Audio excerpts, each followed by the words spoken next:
recently I read news that appeared in almost all the dailies stating that the IPB has formed a subcommittee to study the feasibility of marinas in the state of Goa, and one of the sites is Sankwal Bay.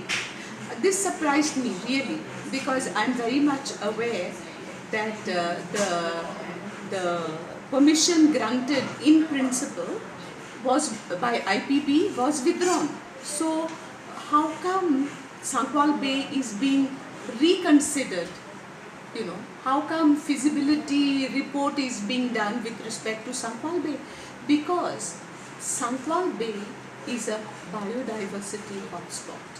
I think by now everyone knows that the window pane oysters, Schedule 4, are found at Sankwal Bay only. In the whole of Asia, the only site for window pane oysters, Schedule 4, is the Sankwal Bay.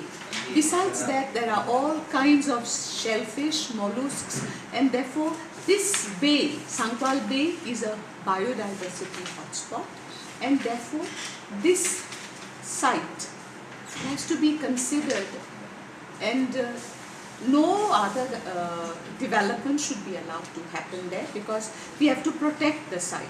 Besides that, there are the villagers in thousands collecting at Sankwal Bay to collect all kinds of shellfish, and this is their means of livelihood. So we have to respect this fact also, and therefore I am hoping that